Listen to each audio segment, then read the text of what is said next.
This is Pet Life Radio. Let's talk pets.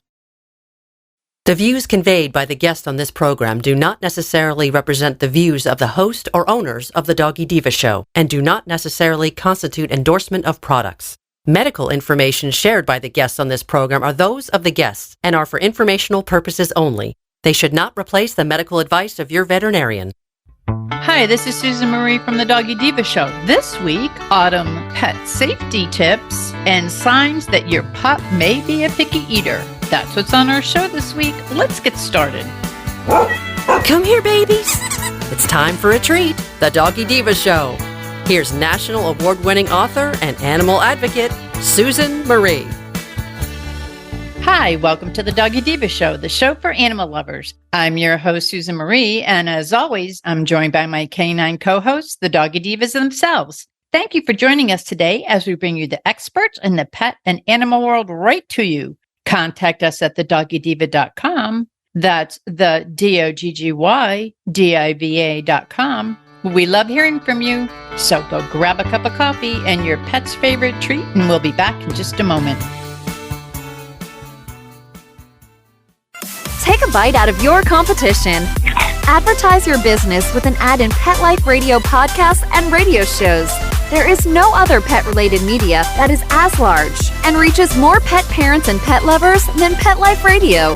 With over 7 million monthly listeners, Pet Life Radio podcasts are available on all major podcast platforms. And our live radio stream goes out to over 250 million subscribers on iHeartRadio, Odyssey, TuneIn, and other streaming apps. For more information on how you can advertise on the #1 pet podcast and radio network, visit PetLifeRadio.com/advertise today. Let's Talk Pets on PetLifeRadio.com.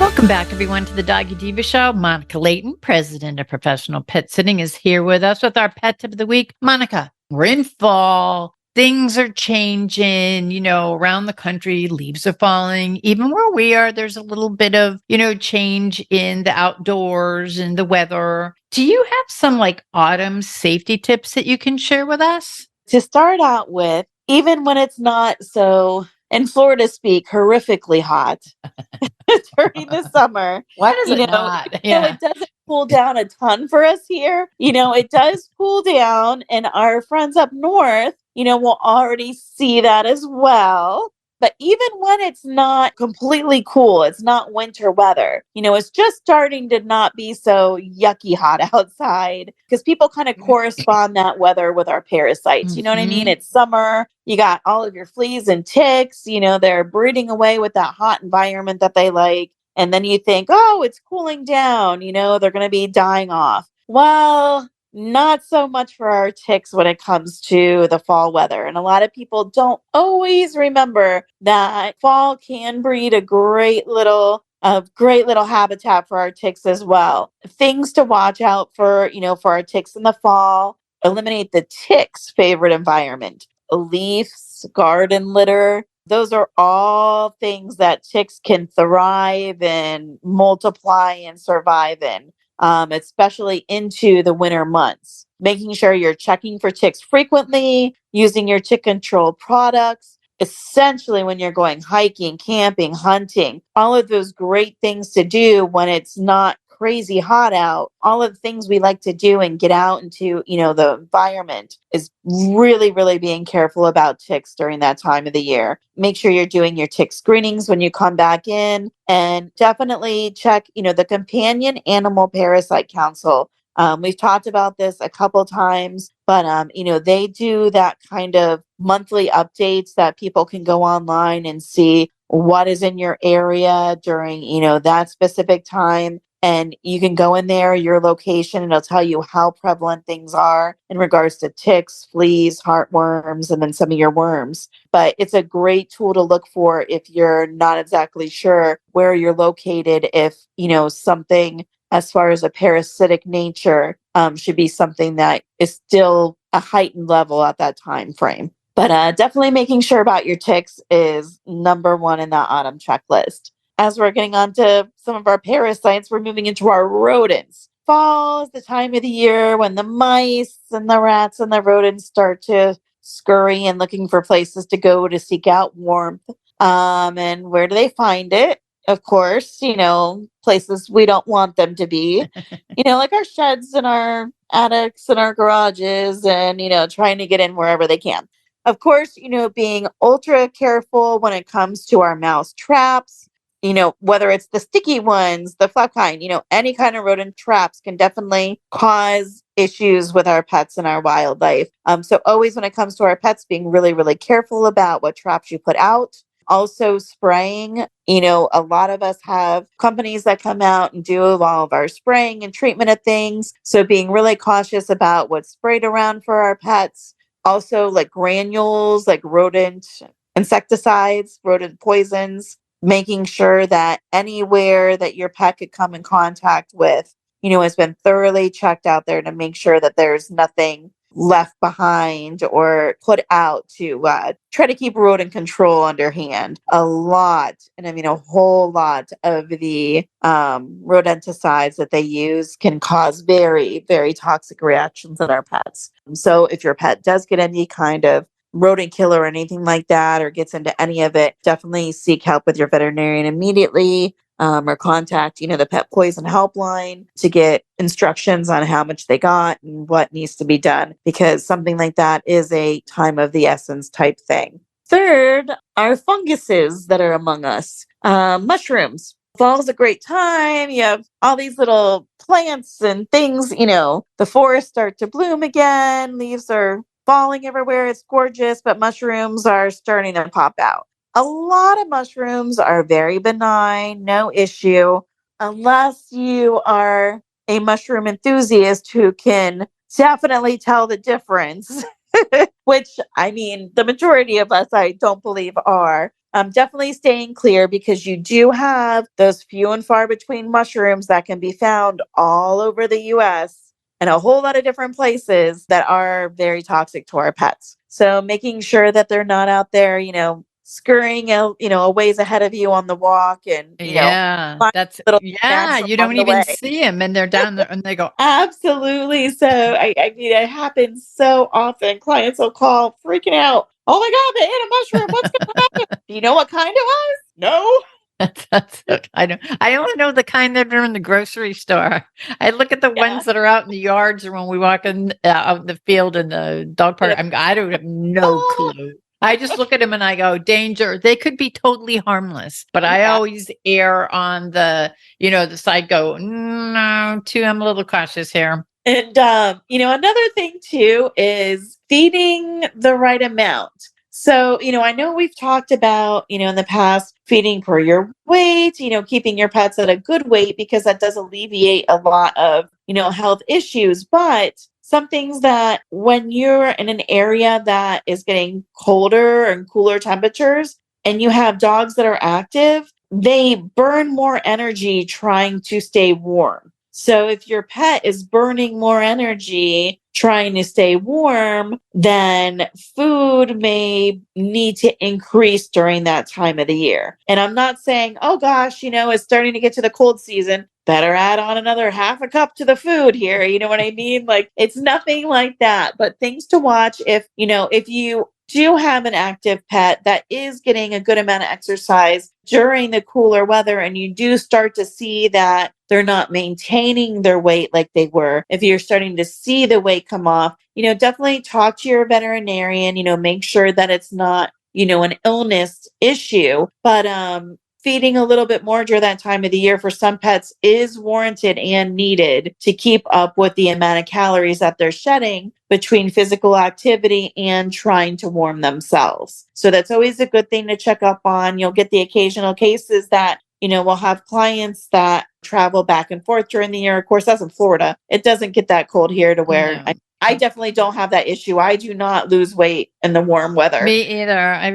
Mine stays no matter. I'm pretty much the same summer, winter. Oh, that's right. In Florida, summer, winter, fall, winter, everything's the same anyway. Yes. But we have clients, they go up north for part of the year, And, they'll talk about that. Oh, he lost a little weight this winter. I don't know why. And, we've been feeding the same amount. And it's one of those, very active dogs that, is not the couch potato. He's not chilling out, enjoying, the heat in the house. This dog's like out there. Like there's pictures of them, doing crazy paths in the snow, chasing things around outside. They're enjoying the weather, but they are staying very active. They're burning those calories and they are exerting more energy than they are generally typically used to in the warmer weather. So always something to keep an eye on. Of course, going from warmer to cooler weather often means holidays and entertaining and food and snacks. So, of course, watching the foods and all of our toxic foods, making sure that our pets are, getting our pet food and not our human food too much. And last but not least, of course, our antifreeze. There's nothing like winter up north than the whole needing to change out the fluids, such as your antifreeze. And, knowing how to do that carefully, how to inspect your vehicle, making sure that everything around it is cleared, no antifreeze that, our pets or wildlife get into. I know with antifreeze, it's literally 1 to 2 teaspoons is enough to kill a small dog. A very, very, very small amount. When you start a vehicle, of course, kind of giving it a nice little couple pats there on the hood area, making sure that no animals have crawled up in there, trying to keep warm at night. So the last thing you want to do is start driving and end up having a cat inside the vehicle anywhere, like in the motor, or animals that kind of curl up in there to stay warm. So always giving a nice little couple taps when you go before you start your car in the morning. And last but not least, just being careful of our decorations. Again, talking about holidays and, making sure that, tree lights and trinkets and decorations that we put out around the holidays do not contain anything that could cause toxicity if chewed or, a foreign body ingestion, things with little small pieces that can easily be batted off or taken off and ingested or played with. So always some things to look for when it comes to, the fall time of year, just to keep our pets safe and happy and enjoy that really great time of the year without trips to the emergency clinics. Number one goal. Having done it many times. So, well, Monica, can I just ask you one favor? Can you just give out, and we talked about, and I've gone into this before, I won't do it again, but about how my pets, because my neighbor, we do everything like very pro-animal, pro-safe, our yard, but our neighbor had purchased pellets, poison, the rodent controlled pellets at a local hardware store, which are very, very, very, very, they're very potent. And all 3 of mine they almost died. And so I had to rush them to the vet, and we didn't know what it was. And what happened is we had a rainstorm and it came in under our fence into the grass. And so that's how it happened. And our guy actually found it. He said, these aren't yours because we didn't put them here. And we went, and it was the lady next door. She didn't know. So you just have to be careful, not only in your own yard, but in your neighbor's yard. So could you just give out that pet poison hotline, the helpline, one more time? Absolutely. So the website is petpoisonhelpline.com and their phone number is 1-800-213-6680. Again, everybody, I know we've talked about it before. Put it in your phone so you don't have to go looking for it. Yes. Some people, like you had said, your neighbor may not have pets. They may not be pet people, and they'll have no idea. And, that happens so much. I mean, especially in some of the, warmer states where we're getting rain, and it just, it ventures on over and gets into your yard, and then the pets are walking through it. They're licking their feet. Yep. And that's exactly what happened. So you not only have to be careful of your own, you always have to have your eyes open, I guess is what it's all about. You never know. And your little Halloween and your Thanksgiving decorations, I'd make sure that you keep them all so that they're all safe from that too. You never know. So, well, Monica, as always, these are great tips where, in autumn, Florida, we're down in the South. It's one thing, and we're still finishing up hurricane season, and up north they're starting for the change, which I'm from up north, so I do miss the changing of the leaves. And, it starts to get a little cooler. So these are all such great nationwide tips. So I thank you very much, and we'll talk to you next week. Thank you. Have a great week. You too. We'll be back in just a moment. Hello, everyone. Susan Marie here to tell you about the award-winning 3-book series, The Doggy Diva Diaries. It is a trilogy of heartwarming and inspirational stories about Miss Olive, a lonely little rescue pup, hoping to find her forever family and friends and a life filled with love. In this series, Miss Olive learns that it doesn't matter what you look like on the outside, it's the kindness and love you have on the inside that counts. Available at Amazon, Barnes & Noble, and other online booksellers. And please visit us at thedoggydiva.com for more information. Thank you, everyone. Coming up, is your pup a picky eater? We have some answers. Stay with us. Molly, here's your dinner. Zeus, that's not your food. Don't let that happen to your precious cat. Elevate your cat's eating experience with the Cat Tree Tray. The Cat Tree Tray keeps your cat's food off the floor and conveniently located on the cat tree. It's the perfect way to eat. It's a beautiful wrought iron tray that easily attaches to your cat tree and keeps dogs and other critters out of your cat's dish. A must for multi-pet households. There's a 6-inch tray for large bowls and a 4-inch tray for smaller bowls. Purchase your Cat Tree Tray today. Go right now to cattreetray.com. That's cattreetray.com. cattreetray.com. Let's talk pets Let's talk pets on Pet Life Radio. Pet Life Radio. PetLifeRadio.com.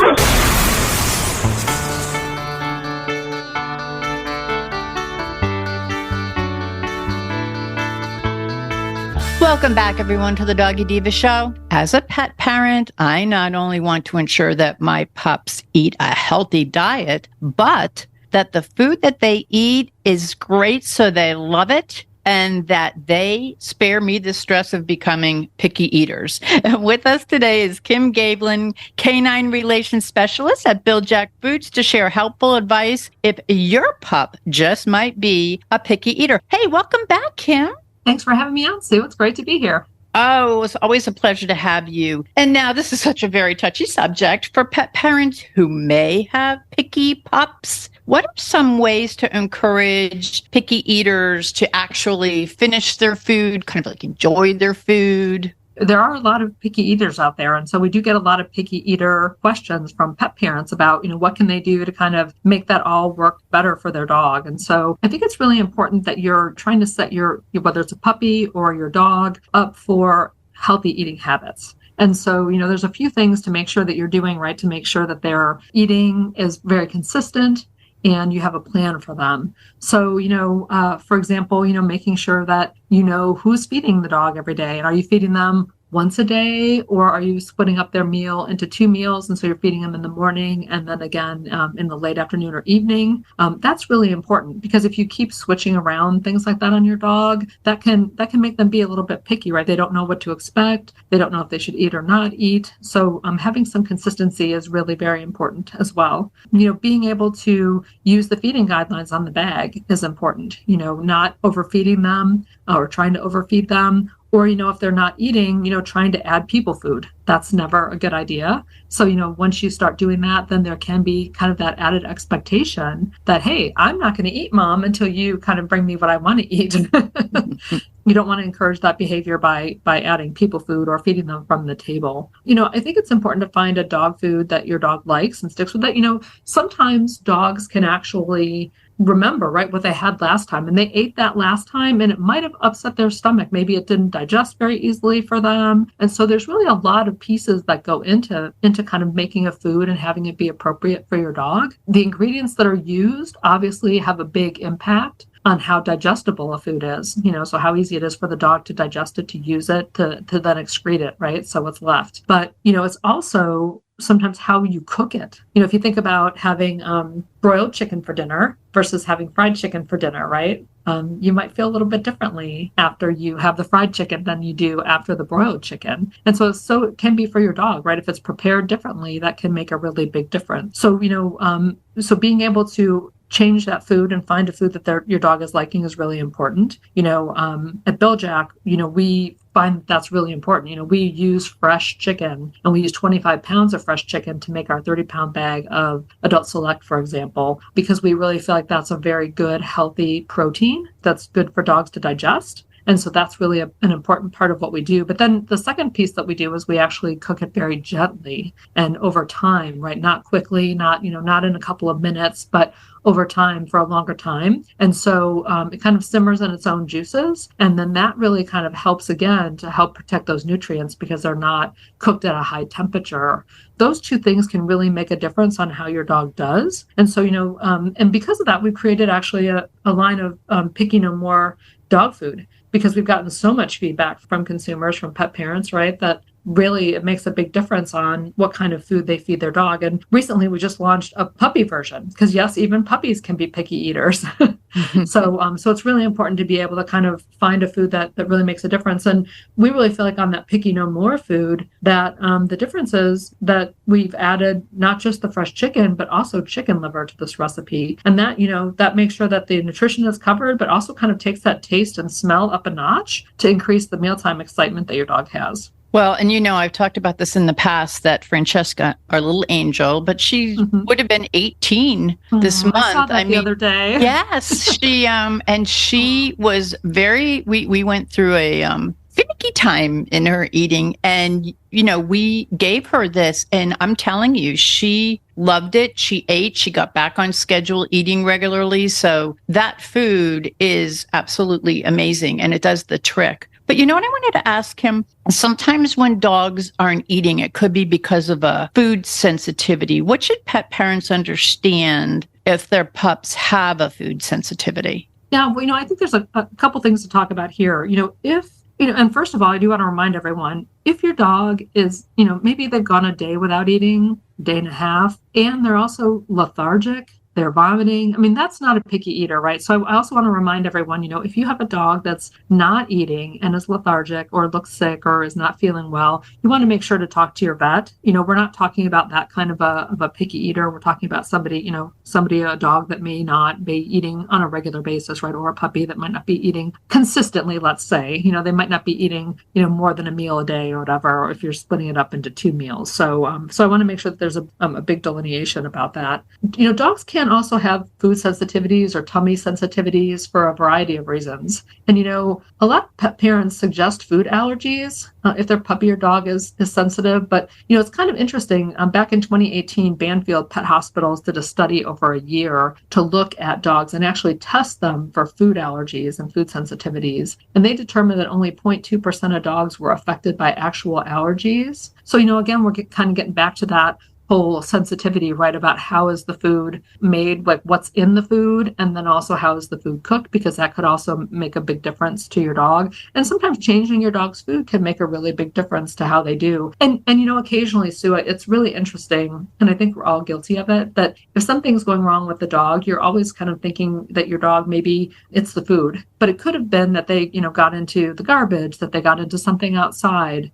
There might be something else that's also irritating them. It could be an air allergy or the carpeting, those kinds of things, right? So sometimes it's kind of hard to tell these things apart. So it's important to, kind of take a look at all of that, and then, take a look at what kind of food you're feeding. And, there are some sensitive formulas that are made specially for sensitive dogs. You can find them by, a lot of times they do say they're sensitive. Sensitive Solutions is one of the ones that Bil Jac has. Those foods tend to have things like chicken or fish in them. So I know that Bil Jac uses a combination of chicken and fish. And they also tend to have formulas that have like immune support. So that could help additionally a dog that is a little bit more sensitive. They may have, certain vitamins like vitamin C and E, or omega-6 and 3s to be able to help support a healthy skin and coat. So those are some of the things that you're going to want to look for in that Sensitive Solutions. Many of them, and I know Bil Jac Sensitive Solutions they have probiotics in them.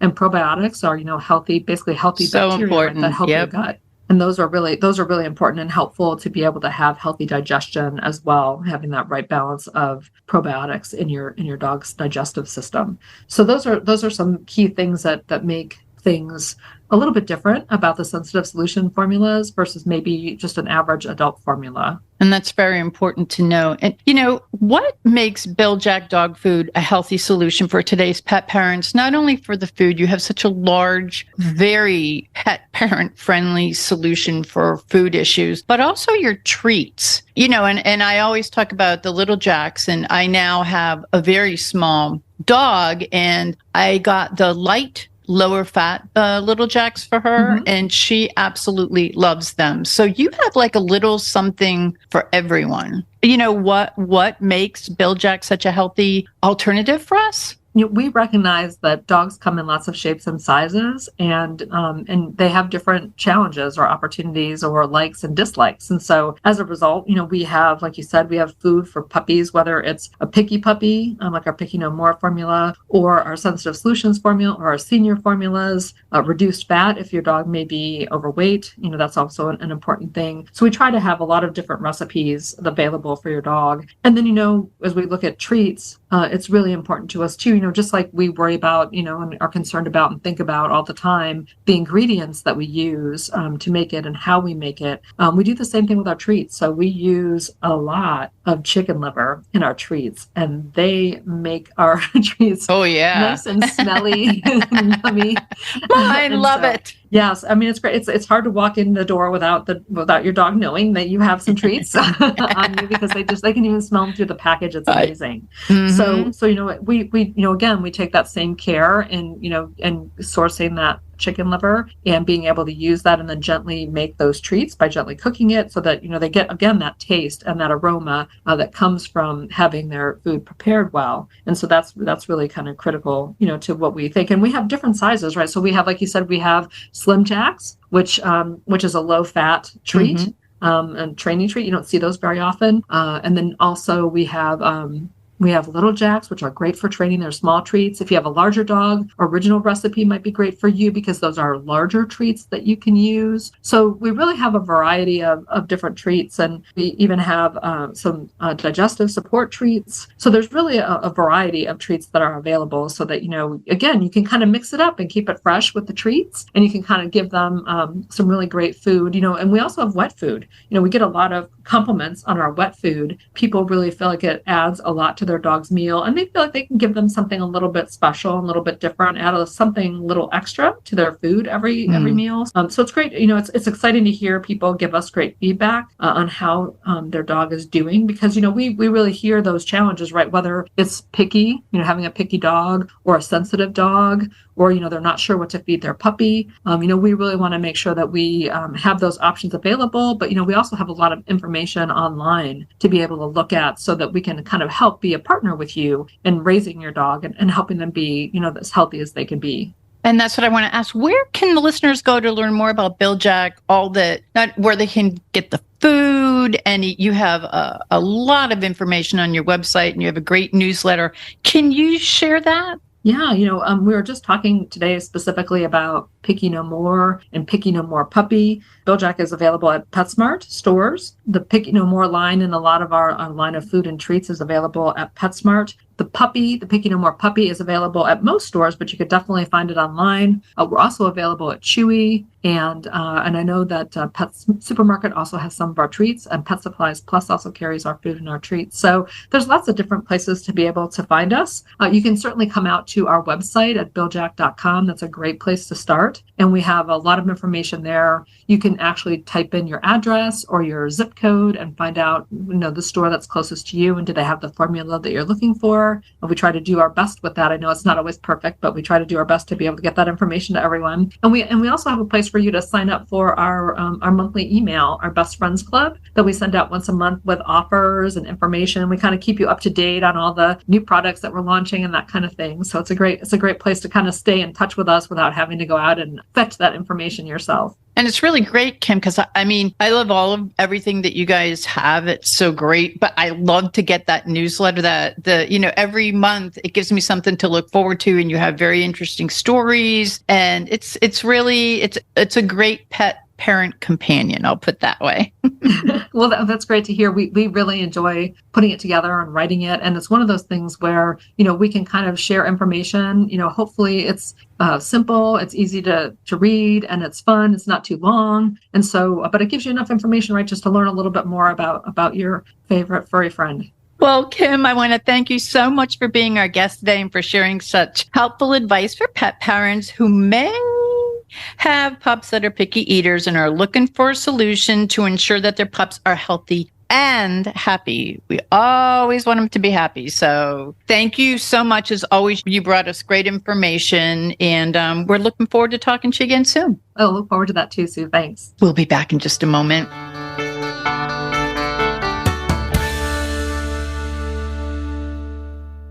Pet Life Radio, the #1 pet radio network on the planet, joins forces with iHeartRadio to put the power of your pets in your pocket. Awesome! Download the iHeartRadio app and rock Pet Life Radio on your phone, on your tablet, on your Xbox, in your car. Pet talk, pet tunes, and fun pet times.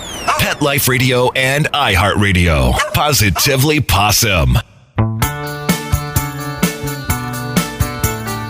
We would like to thank our guests this week, and also, as our Doggy Divas always say, please love your pets because they love you unconditionally.